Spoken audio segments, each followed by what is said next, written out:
Yeah, so what occurred to me with another thing that makes IDKN different is, apart from it not being prescriptive and getting to a binary yes, no, their way, my way solution, we're getting more broader outcomes, is that once you get above the line and through the power of the pause and that, we can start using almost any tool that we want to. I was talking yesterday to somebody who's very keen on Nancy Kline's time to think. So that could be used. I was talking also with people who are using thought pattern management, TPM. You can use Sedona method. You can use so many different ones. So it's not completely prescriptive. So, it gives the kind of coaching practitioner a whole bunch of tools, that their favorite tools that they can bring in. So it's not saying, right, you use IDKN, but you can't use your favorite tools. No, absolutely the opposite.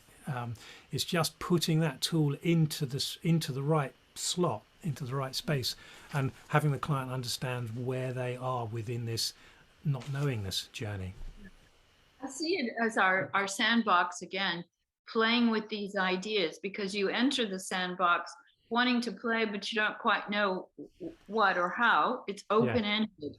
yeah, And then you have, you're wondering, why is my creativity perhaps so limited, or why do I see my options so narrowed? um, what do I already know? We tend to go for that.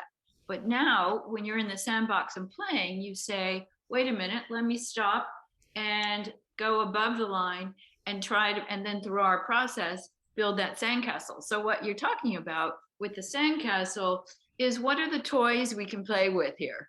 yeah. What are the toys we bring in? And those are the tools. Yeah, In our play metaphor, though, we're talking about what are the toys we're going to use. That, you know how it is when you're playing. It's like, oh yeah, and it brings you a new idea. Oh, let's add right. this on, and you Yeah, get that point of, yeah.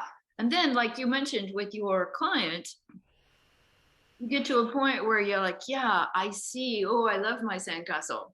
I love what I've created. I see now this qualitatively different outcome, not the yeah, result, like, okay, what's the best castle, as if yeah, there is only one, but rather, what's the outcome possibilities? Oh, I like what I've created, but now how how do I actually build that?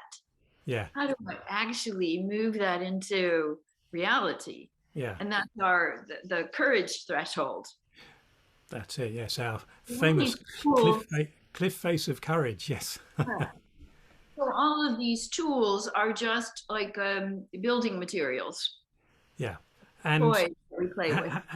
we've been in our own sandboxes, and we've even started creating hybrids.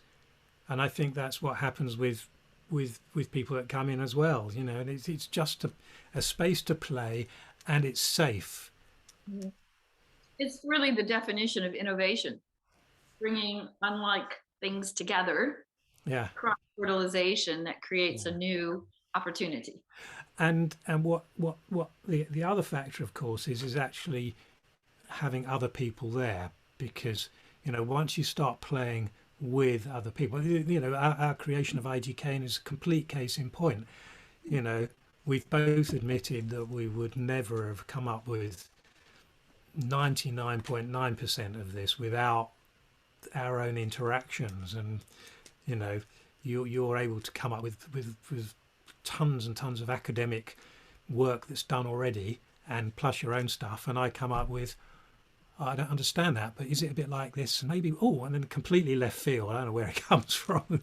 And then you go, yes, but this, yes. So we develop something else. So often in the space of 20 minutes, Yeah, it's kind of, I and I think think that's the whole power of the sandbox. So anybody watching this, welcome, come and play. Love to see you. It's huge fun. You'll be absolutely amazed, hopefully in a good way. I think we'll close it there, yeah? yeah.